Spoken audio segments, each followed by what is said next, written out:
Hai sahabat, selamat datang di channel Aski Movie.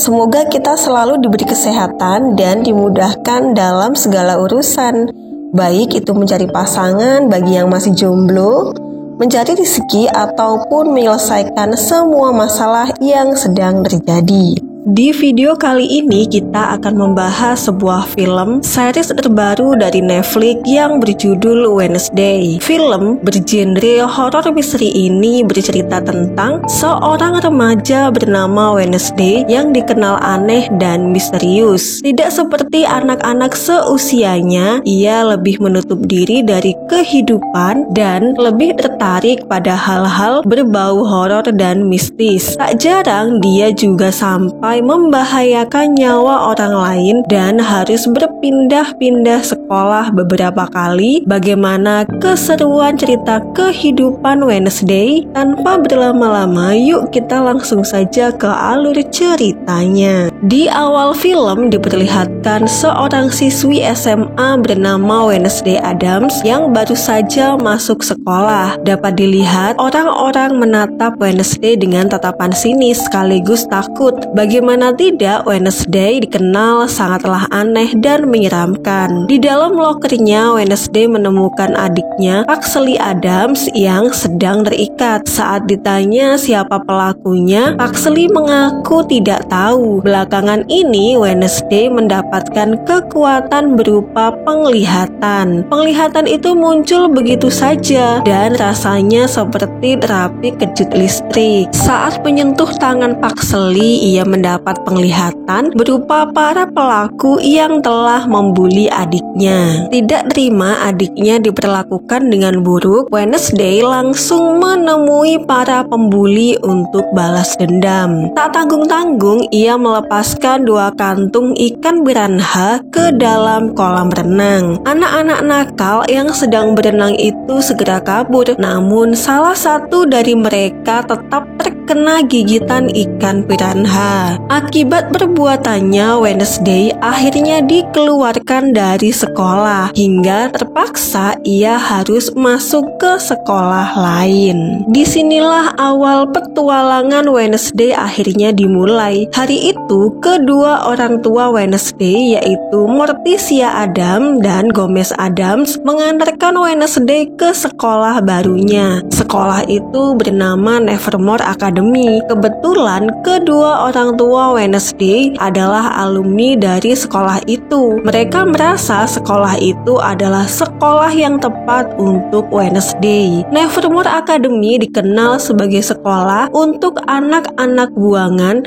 dan aneh seperti Wednesday. Tempatnya gelap dan jauh di tengah hutan. Sesampai di sekolah, mereka pun disambut oleh kepala sekolah yang bernama Larissa Wins, yang juga merupakan teman sekamar Morticia dahulu. Setelah itu, ia diantarkan menuju asrama Obelia. Di sana, ia sekamar dengan seorang anak bernama Enid Sinclair. Terlihat ia adalah anak yang ceria dan penuh dengan warna. Sangat berbeda dengan Wednesday yang hanya menyukai warna hitam. Bahkan kepala sekolah sampai membuatkannya seragam khusus berwarna hitam untuk Wednesday. Saat sedang berkeliling di sekitar sekolah, Enid menjelaskan tentang adanya 4 geng utama di Nevermore. Mereka adalah taring, bulu, batu, dan sisik. Enid sendiri tergabung dalam geng bulu karena ia adalah serigala. Di sana mereka juga melihat seorang wanita yang bernama Bianca Barclay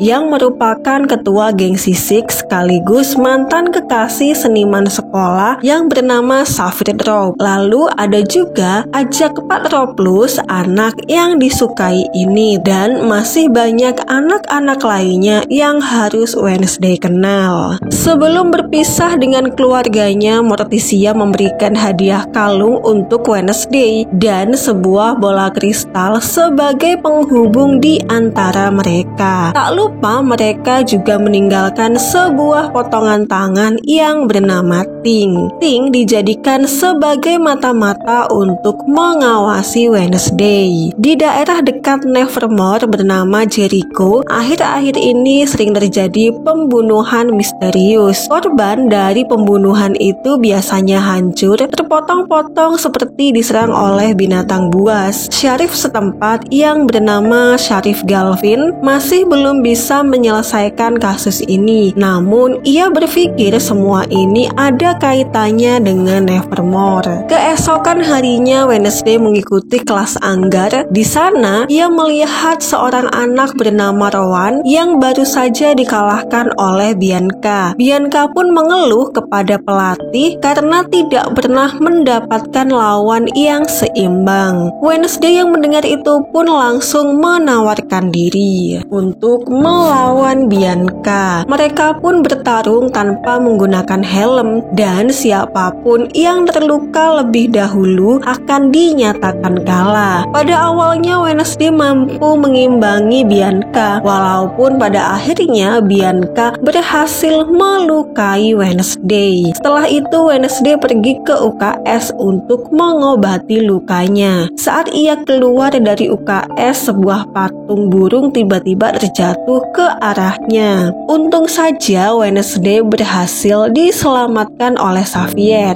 Di tengah waktu luangnya, Wednesday selalu menyempatkan waktu untuk menulis. Saat ia sedang menulis, Wednesday akhirnya menemukan Ting. Ia tahu Ting dikirim oleh kedua orang tuanya sebagai mata-mata. Namun karena ia telah ketahuan, Ting diberikan dua pilihan, mau dikurung selama 1 semester penuh atau menjadi anak buah Wednesday. Karena tak mau tersiksa, Ting pun akhirnya terpaksa memilih pilihan kedua. Keesokan harinya, Wednesday dibawa ke kota Jericho untuk menemui seorang psikiater yang bernama Dr. Kinbot. Seperti biasa, Wednesday tidak suka menemui psikiater, jadi ia pun memutuskan untuk kabur lewat jendela. Dalam perjalanan kabur, Wednesday tidak sengaja menabrak seorang bapak-bapak di dalam penglihatannya akan tewas karena kecelakaan. Setelah itu, Wednesday pun masuk ke sebuah cafe shop. Di sana ia berkenalan dengan anak Syarif Galvin yang bernama Tyler Galvin. Wednesday meminta bantuan Tyler untuk mengantarkannya ke stasiun. Namun Tyler memintanya untuk menunggu. Saat ia sedang menikmati secangkir kopi, anak wali kota bernama Lucas dan teman-temannya datang menghampiri Wednesday. Mereka pun kesal karena Wednesday menghina gaya pakaian mereka, hingga perkelahian pun akhirnya terjadi.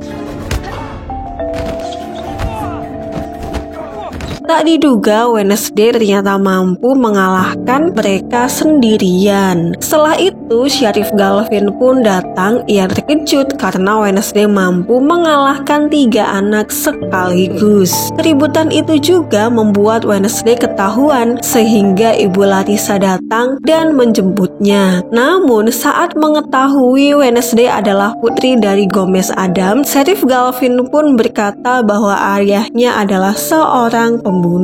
Pada malam harinya, Wednesday menghibur diri dengan bermain selo sendirian. Di saat itu pula terlihat Rowan memasuki sebuah ruangan dan merobek salah satu potongan gambar di dalam sebuah buku. Setelah itu, Wednesday mengirim Ting untuk menemui Tyler dan memberikan nomor ponselnya. Tentu saja hal itu adalah sesuatu yang baru untuk Tyler. Namun, ia berusaha untuk tidak takut. Wednesday kemudian menghubungi Tyler untuk menagih janjinya yang ingin membantu Wednesday kabur dari sana. Kebetulan besok malam ada acara festival panen. Saat itulah Wednesday akan memanfaatkannya untuk kabur ke stasiun. Di festival panen, Wednesday dan Tyler pun kembali bertemu. Di sana, Tyler sempat memberikan catatan kepolisian milik Gomez Addams yang mungkin bisa membantu Wednesday untuk mengetahui kejahatan apa yang pernah dilakukan ayahnya. Lalu saat mereka berdua akan berangkat ke stasiun, Lucas dan temannya lagi-lagi lagi datang menghadang Wednesday untuk balas dendam. Saat mereka sedang kabur, Wednesday tidak sengaja menabrak Rowan. Saat itulah ia pun mendapatkan penglihatan bahwa Rowan akan segera tewas. Karena hal itulah Wednesday pun memilih untuk pergi menyusul Rowan agar ia bisa menyelamatkannya. Bukannya berterima kasih, Rowan justru malah balik menyerang Wednesday dengan menggunakan kekuatan telekinesis. Ia berkata bahwa ia harus melenyapkan Wednesday untuk menyelamatkan semua orang. Bahkan ternyata Rowan adalah orang yang tempo hari menjatuhkan patung burung ke arah Wednesday. Semua itu bermula saat Rowan melihat potongan gambar gadis berkepang yang mirip seperti Wednesday. Ibu Rowan yang merupakan peramal pernah berkata bahwa Rowan harus menghentikan gadis itu jika datang ke Nevermore. Namun tiba-tiba saja monster mengerikan datang menyelamatkan Wednesday. Monster itu mencabik-cabik tubuh Rowan dan pergi begitu saja. Sheriff Galvin dan pasukannya langsung datang ke TKP untuk memeriksa apa yang sebenarnya terjadi. Namun secara misterius mayat Rowan tidak ditemukan hingga orang-orang berpikir bahwa Wednesday telah berbohong. Wednesday pun berusaha meyakinkan Sheriff Galvin. Ia merasa ada seseorang yang sengaja menutupi kematian Rowan atau justru menutupi keberadaan monster pembunuh. Namun secara mengejutkan Rowan tiba-tiba kembali ke sekolah. Berbeda dengan kesaksian Wednesday, ia kembali dengan tubuh yang baik-baik saja. Hal ini pun membuat Wednesday kebingungan, namun ia bertekad untuk membuktikan semua perkataannya. Sejak saat itu Wednesday mulai melakukan penyelidikan. Ia berusaha bertemu dengan Rowan, namun Ibu Larissa berkata Rowan sudah dikeluarkan dari sekolah. Wednesday lalu pergi menemui Xavier untuk menggali informasi lebih tentang Rowan. Saat itu Xavier menanyakan hubungan Wednesday dengan Tyler. Ia pun mengingatkan agar Wednesday menjauhi Tyler karena ia adalah anak yang nakal. Terlihat sepertinya Xavier dan Tyler sama-sama tertarik pada Wednesday. Namun Wednesday tidak terlalu memikirkan hal itu karena untuk saat ini ia ingin fokus menyelidiki kasus Rowan. Wednesday kemudian mengirim tim untuk membuntuti Rowan. Namun saat Rowan masuk ke dalam toilet, ia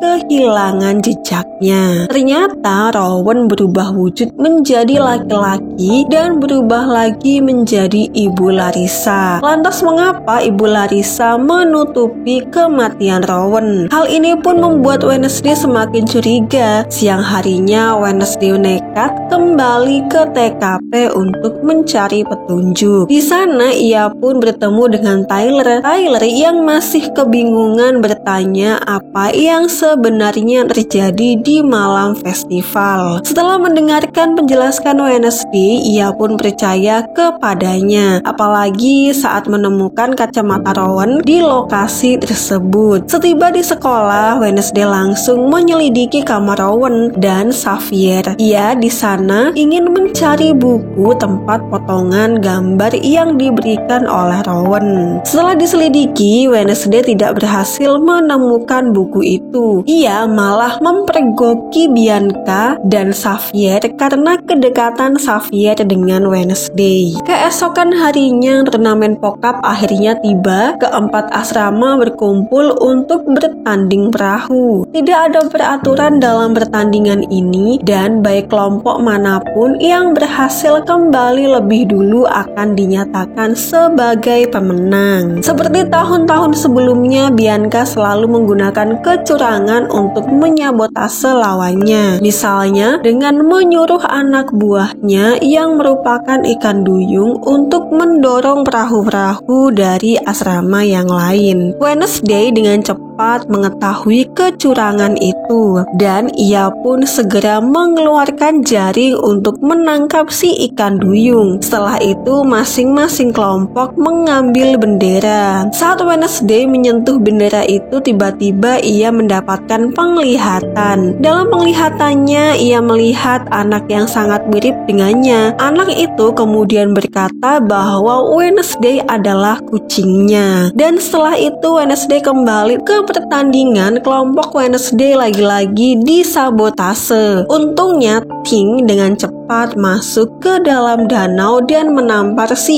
ikan duyung. Berkat bantuan itu, kelompok Wednesday pun akhirnya memenangkan pertandingan pokap. Pada malam harinya, Wednesday kembali menyelidiki tentang potongan gambar. Ia memasuki sebuah ruangan yang sangat misterius. Ia yakin buku yang ia cari ada di ruangan itu. Setelah memecahkan teka-tekinya, pintu ruangan pun akhirnya terbuka. Sesuai dugaan Wednesday, di sana ia pun menemukan buku tempat potongan gambar yang diberikan oleh Rowan. Namun saat Wednesday akan pergi, tiba-tiba ditangkap oleh kelompok misterius. Ruangan itu ternyata adalah markas sebuah kelompok bernama Nasid, beranggotakan Bianca, Xavier, Ejek, dan masih banyak yang lainnya. Wednesday yang bukan bagian dari anggota terancam akan mendapatkan hukuman, namun ia berhasil melepaskan diri dengan sangat mudah. Setelah menyatukan potongan gambar pada buku, Wednesday melihat bahwa di sebelah halaman sebelumnya ada gambar pendiri kota Jericho yang bernama Joseph Cranston. Keesokan harinya, semua murid mengikuti bakti sosial di kota Jericho. Momen ini akan dimanfaatkan oleh Wednesday untuk mencari tahu tentang Cranston dan apa hubungannya dengan Wednesday di masa lalu. Saat Wednesday sedang menelusuri tempat kediaman Cranston, ia melihat Lucas dan teman-temannya sedang membuli seorang anak culun bernama Eugene. Eugene membuat Wednesday teringat pada adiknya. Karena ia lemah dan penakut, ia selalu dijadikan sebagai target bulian. Karena merasa kasihan, Wednesday pun menyelamatkan Eugene dan mengajaknya untuk ikut berkeliling. Ia kemudian memasuki sebuah ruangan terlarang yang berisi barang-barang peninggalan Cranston. Di dalam ia melihat sebuah lukisan Cranston dan ia juga melihat anak yang sebelumnya muncul dalam penglihatannya. Hal ini pun semakin memperkuat dugaan Wednesday bahwa semua ini saling berkaitan satu sama lain. Ia kemudian bertanya pada Tyler di mana rumah Cranston yang dahulu. Siapa tahu dia bisa mendapatkan petunjuk di sana. Rumah asli Cranston berada jauh di dalam hutan dan sangat berbahaya. Mungkin sekarang hanya tersisa puing-puing dari bangunan. Tak peduli dengan perkataan Tyler, Wednesday pun langsung pergi ke sana seorang diri. Di tempat itu ia berusaha menyentuh berbagai tempat, siapa tahu ia bisa mendapatkan penglihatan. Saat menyentuh pintu gerbang, Wednesday mendapat penglihatan tentang masa lalu. Saat itu ia melihat bahwa anak di gambar itu adalah leluhurnya yang bernama Goody Adams. Anak itu dan semua keluarganya dikecam oleh Joseph Cranston karena dianggap sebagai penyihir. Mereka semua bahkan dikurung dalam satu ruangan dan dibakar hidup-hidup. Namun beruntung Goody berhasil menyelamatkan diri melewati pintu bawah tanah. Anak itu kemudian menghampiri Wednesday dan mengatakan bahwa Cranston adalah orang yang jahat dan ia tidak akan pernah berhenti sampai bisa melenyapkan mereka semua. Saat terbangun, Wednesday dikejutkan dengan kedatangan si monster.